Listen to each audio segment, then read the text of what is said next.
like at this point, it's pretty common knowledge that the brain is not meant to hold everything. And when you have a lot to carry, you have a lot of things that the brain might need to actually be potentially aware of at any given moment. It is quite important to have some things at the forefront. But the brain operates in a way to where if it is not prioritized, it is not memorized. That was a bar. And you may think that writing everything down, but you need to keep tabs of, requires you to do this hour-long planning session every single night or every single morning, and that's really not the case. So today I want to expose my 10-minute planning system that keeps my eyes open on the things that I'm keeping up with on a monthly, weekly, and daily basis. If you're new here, hello and welcome. My name is Chastity. I am a licensed therapist and the founder of Very Common, where we help you plan the day but be the woman by keeping up with all the things between your personal home, family, and work life so that you can be the woman that you want to be while doing it intentionally. Around here, we believe that 10 minutes a day keeps the overwhelm at bay. And who doesn't want that? You might want to save this video so you can come back to it later. The information that we're talking about today, you can implement it, yes, today, but also in the future, and something that you can always refresh, rejuvenate, come back to remind you of these very simple but very impactful 10-minute planning system. Our first checkpoint is going to be planning every month, our 10-minute planning routine. When you are looking at the month ahead, I want you to first identify some of those non-negotiables, things like doctor's visits, appointments with friends, vacations, family coming through, things that are happening at school, things that are happening with activities with your kids, things for yourself, hobbies that you've picked up, things that you want to go and visit, etc., etc. Fill in the blank. These are the things that if nothing else happens, this is going to happen. I want you to think of it kind of like the foundation of your house, right?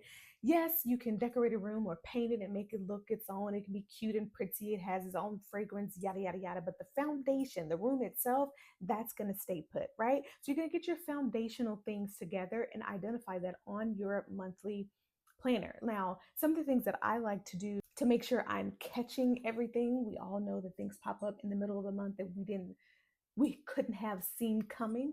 We'll talk about that later.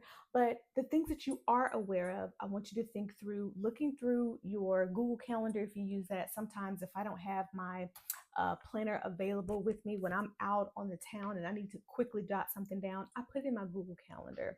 Another place you can look is through that email, because all the time the school is sending you things and you have reminders about doctor's appointments that you set a year before that now you've forgotten about. Your email is such a gold mine for collecting those important dates that you need to remember for this month. Also check in with your husband, check in with your friends and family that are around you. Hey, I know your birthday is this month. Are we doing anything? Things like that that are happening within the month. Check those places, check those people to see what you need to put on your calendar. This should take 10 minutes or less. Then we move on to your weekly planning 10-minute session. Now, I like to plan the next week on the Friday before. So this Friday, I'm going to plan next week. So I have an idea of what I'm going to be getting myself into come next week. I don't want to wait till Sunday, because sometimes on Sunday, it can create this feeling of, oh my gosh, there's already so much to do and the week hasn't even started. I want you to go into the week already having that settled. And I also want you to borrow a little bit of that excitement energy from Friday. You know, I'm about to get off. Maybe you just got paid. You're about to go shopping. You're looking forward to the weekend plans, and you have a different perspective about time at that point. Now, we don't want to overdo it, because I don't want you to go into like, I'm going to do this, because you're so excited about Friday being here. I don't want you to overdo it, but I do want you to have a sense of, let me use this goodness while I have it, so that Sunday you don't get the Sunday scaries and feel overwhelmed going into the week that hasn't even started yet. And on your weekly planning, you are looking at things like errands that you need to run, some of the things that you have identified at the beginning of the month, things that have popped up the previous week that are now important and urgent and a priority for this week, and almost gathering information and resources to be able to carry these plans out. So for example, if you have an appointment for yourself or for the kiddos, there might be some paperwork that you need to gather and get ready. You might need to talk to some people for a project that you have due at work that maybe you haven't touched base with prior to this week. Having an eye on what's coming up can prepare you so you don't feel caught off guard when that day comes in the upcoming week. This should take 10 minutes. Then we get to the 10-minute planning system for your every night scenario. Now, I always say the plans for the day actually started last night. So here is the 10-minute shebang of how we do that. Every night, you get out your planner and you flip to the next page and you say, okay, let me look back at the month to see, is there anything I'm missing that I overlooked that's going to be happening tomorrow? Let me write that down. Let me put it on the schedule so I know, okay, the hour and a half before this thing is happening, I need to be doing X, Y, and Z. The hour after it happens, I need to be doing X, Y, and Z. You're not caught off guard. And similar to the weekly plan, you're also collecting resources that you need, support that you need, and you're also checking in with your energy. Do I actually have it in me to carry this thing out that I said I was going to do on Friday when I had a lot of excitement? Am I still feeling that same way that I did in the month when I said this is a non negotiable? Sometimes we have to allow ourselves to be a little bit more flexible, and this 10-minute nightly check in allows for that adjustment to happen while also giving you the time to make that adjustment. Because, hey, you say, I'm going to, I don't know, start the pantry, whatever. I don't know. You're going to start some type of project, right? And you get to the day and you don't have energy, but baby, you didn't have the energy last night. So if you tell yourself, okay, I don't have it tonight and I probably won't have it tomorrow because I actually do need to rest, remembering that a lot of the ways that we take care of ourselves is allowing for that flexibility. If someone at your job came to you and said, hey, I'm not going to be able to meet this deadline, can we push it back another day or whatever? Typically, unless they are a repeat offender, typically we would say, yeah, that's no problem. Get it to me tomorrow. There's no rush. It's not due until X, Y, and Z. We got it, right? Extend that same grace to yourself. So the night before, you're looking at this plan, checking in with your energy, checking in with the time that it's going to take, checking in with the support that you need. I call this the TES system, right?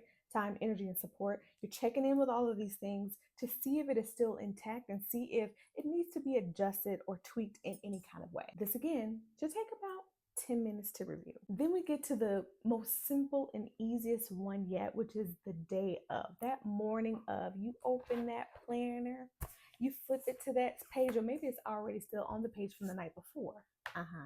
So you open that planner and you look at that day and you say, wow, I've already checked for my time and my energy and the support that I need to carry out today's task. I'm going to check back in to see how I'm doing, how I'm feeling. There might be some things on my calendar that I cannot switch. I cannot move around. I just have to kind of rise to it. I have to say the motivation isn't here, but because it's a true non-negotiable, I really cannot move it around. What can I do to help myself prep for this? How can I take care of myself today? How can I lean on my support, et cetera, to get it done? But also all of the work that you did the month before, the week before, the night before catches up and it meets you like, hello, ma'am. We have a few things to do today, but no worries. We've already looked at it. We've already planned it out and we should be good to go. You entered the day feeling prepared, feeling ready to hit the ground running, and not feeling overwhelmed by what is to greet you for the day. This again should take 10 minutes or less. Sounds simple enough, right? There are some times when you might need to be flexible with yourself again when it comes to planning these things and following this 10-minute routine. So it's not something that you have to be super stickler about. However, when you do implement it, I believe that it can be so impactful for not only your mental health, but being able to reach your goals, stay on top of things that are happening at work, be present with your family, and take care of yourself at the same time. Will some balls drop? Yes. This sometimes, unpredictable things happen in our day. We're not about perfection around here, but any tool and resource we have, listen, we're going to use it. So I hope that this 10-minute planning system gives you some ideas and sparks some things within you that maybe you can implement today. Leave down in the comments if you're going to start doing this. And if you have already started doing it, come back and let us know. How's it going? How are you feeling? Who are you telling? Etc. etc. If you need planning tools to help you implement this, our daily deluxe, our monthly deluxe, and our weekly deluxe planner inserts are really patterned after this. Everything is integrated to help you remember and remind yourself of who you are and the intentions that you set to be and carry that person out. So I hope today's episode was informative and helpful. And until next time, I'll see you later.